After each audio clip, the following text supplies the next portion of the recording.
both of the G5 schools, Tulane and James Madison, successfully got their asses whipped in round number 1.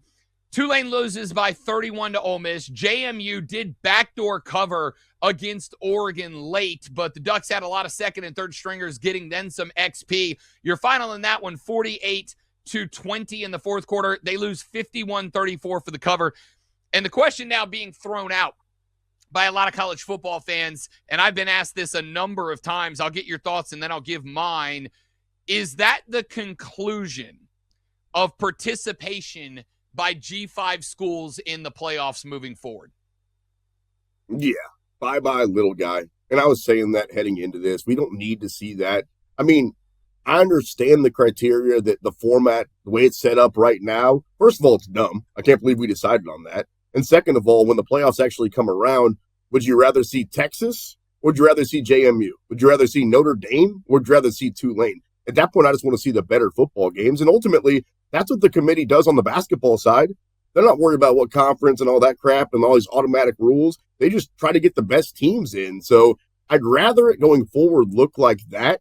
Look, if Tulane would have hung around in that football game, or James Madison, someone would have pulled off the upset, I would have eaten my words and said good for Cinderella. But I don't need to see them there, particularly with 1 or 2 losses. If you go undefeated, Rob, then maybe we can start the conversation for the little guy to get in. But to me, that's the baseline. That's the barometer. Once you lose a game and you're a Coastal Carolina, and I love me some Chanticleers. I don't know why I picked on them, but if they lose a game, conversation's over. You can go to some cool bowl game, but not the playoffs. Sorry. It's hard to argue, but let me give you the best one that I've come up with. And for the record, I do stand on this. Your boy was an athlete back in the day. All right. Used to play basketball, football, soccer, baseball. Oh yeah. Back in the day. It was a long time. Back in the day was a long ass time ago, but I was, however, Sean Levine, your boy was also kind of a, gigantic dork, because alongside being a year-round athlete, I was also on my school's debate team. These thick-rimmed glasses are not aesthetic, buddy. They're required in the dork world. Oh, I know. One of the things, I just own it now. I don't care anymore. I left Pride at about 32 years old. One of the things that I learned was a way to spot, to identify, and to call out logical fallacies during a debate. One of my favorites was the slippery slope fallacy. It is a course of logic where if this thing goes wrong, you then just assume or presume that it also means that the next thing and the next thing and the next thing will go wrong. If A, then B, then B, then C, then C, then D. And it's not always accurate, because if A goes wrong, you have to make the logical argument that it demands B goes wrong. And if B goes wrong, you have to make the logical argument that it demands C goes wrong. And that's not always the case. It is that fallacy that I do not think, or is the reason, I should say, that I do not think G5 teams will be excluded. Now, perhaps it'll be limited. Perhaps when we expand to 16. And spoiler alert, we will go to 16.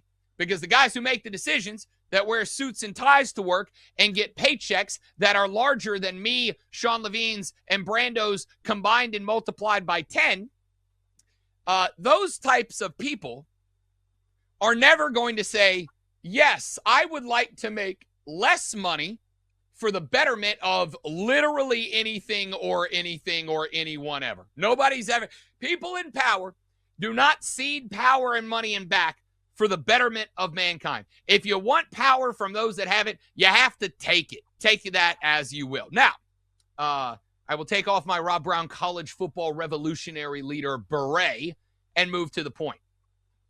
The point here is, every now and then, and it will be every now and then, but every now and then, Sean Levine, a Boise State is going to get an Ashton Janty. Every now and then, somebody's going to get a Fernando Mendoza at a G5 school. It will not be frequent. It may not even happen once a year, but it will happen occasionally. And if you boil the argument, if you pull the argument down from, hey, a team went 12-0 and won the AAC, or, as happened this year, the big conferences, assuming that they would always have the 4 highest rated conference champions, said, hey, 4 highest rated conference champions. Well, 2 of the 4 came from G5 conferences because the ACC punched itself in its own genitalia repeatedly throughout the season. If we get to a point where we say, no, what ends up happening is the argument is no longer, is that team one of the best 12 or I think ultimately 16? And the argument then becomes, is this team special? And now we are not debating whether or not the team is one of the best 16. We are arguing, is there an Ashton Janty on that team? Is there a Fernando Mendoza on that team? Is there a special player on that team that justifies us giving them the chance? And if we get to a point where we're allowing those who make the decision to argue whether or not a very special player gets them in, as opposed to, hey, they did everything they were asked to do in the system that we have set up. Those kids don't get the schedule. All they said is the results, and they met all of those results. If we get to that line of questioning, we are inevitably going to 1 year leave out a Boise State with an Ashton Janty. And if we think back to last year, had Boise State gotten left out last year, hypothetically, however you want to make that happen, had Boise State gotten left out, the discussion would not have been, well, they couldn't have. The discussion would have been, what if Ashton Janty had a 305 touchdown game? What if he had a 254 touchdown game? Are you telling me there's zero chance they would have made some noise and you let in some other team who got beat in round 1? And college football doesn't want to have that happen, Sean Levine. That is why, even though I think they will limit the access the G5 teams have, I don't think they will ever fully remove them from the playoff equation. Well, I didn't take debate, but I did take current events. And currently, that's stupid. That's just stupid. It's stupid how it is. There's absolutely no reason that a 2-loss, non-power conference team had a season as impressive as Texas. It's just not. I mean, no matter how you want to break it down, who's got more NFL players, who had more impressive wins, who took more of a risk, right? I mean, I'm not saying Texas should be it. This is just a Texas argument. You can go with Vanderbilt. We're a 2-loss SEC team.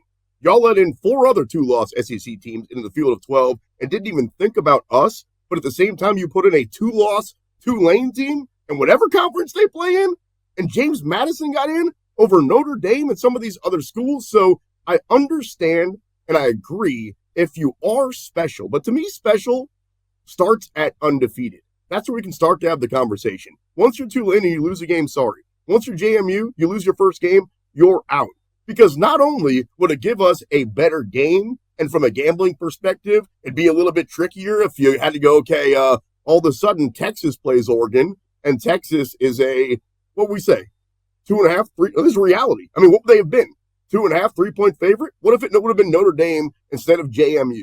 What would they have been? A 6-point favorite in that game? So at some point as a fan, I just want to see the best, man. And look, if it's a team like Penn State that was really good, or Clemson at the beginning of the year, I'm not saying put teams like that in just because they're the big boy and just because they've had a lot of historical success.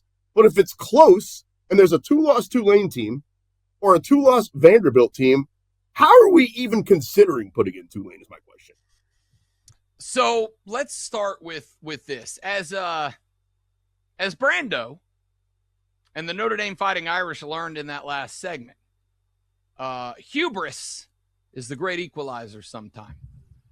Had Notre Dame had with Notre Dame, you know Notre Dame had the 3rd best odds to win the national championship a week before they actually announced the teams. It was Ohio State, it was Indiana, and then it was Notre Dame, and they got left out of the field completely. That's my problem with it, that we didn't just keep a team that maybe could win the national championship. We took a team that likely was going to win playoff games, who got to a national championship last year, and said, you don't even get a shot. That's my problem. The difference between the NFL and college football when it comes to the postseason is very simple. In the NFL, we have an objective system. If you are a divisional champion, you are in. If you're one of the 3 best teams record-wise that does not win a division, you're in. It's objective. There is no argument. Those are the teams that are in. In college football, it is a decision based on largely subjectivity. That is to say, it's based on opinion more than it's based on anything else. Now, there is some level of objectivity in that we also decided the 5 highest ranked conference champions all go in, no matter what, no matter where they are. And that is something that the power conferences agreed to, and that is something that Notre Dame agreed to when we put this formula into play years ago. And the power conferences knew that even though it was heavily unlikely and likely was never going to happen, they assumed they would always have the 4 championship slots and there'd be a group of 5 somewhere down the line. Tulane and JMU went and won their conferences and were ranked higher than the ACC's conference champion, the Duke Blue Devils. I don't see this. That part's not even an argument in that it's not, Sean Levine. We didn't leave Notre Dame out in favor of JMU or in favor of Tulane. Those schools got auto bids on a system that Notre Dame agreed to. They signed the paperwork that said we are good with this. They got left out because of a decision that they made a number of years ago. Had they joined a conference, the ACC would bend over backwards twice to let Notre Dame join as a regular member. Had they joined it and they won the ACC, they would have been in the playoffs. This is not even a discussion. So, for the record, I don't feel bad for Notre Dame because they get all that sweet NBC money. And when they went to the playoffs, they got to keep all those dollars that other schools would have had to split up amongst the rest of their conferences. There's no pain here for that. Tulane and JMU did not get in because they went 12-0. Tulane and JMU got in because they won their conferences as they were asked to do, and they ranked higher than a Power 4 conference champion. If we genuinely, truly said, no, Tulane didn't win their conference, but we want to give them a chance, that would be a different story. Sean Levine, they got in because they did what they were asked to do in their conference, and the ACC punched themselves in the junk. Then I will say it again, if you didn't hear me the first time. The format is dumb. D-U-M, dumb. It doesn't make any sense.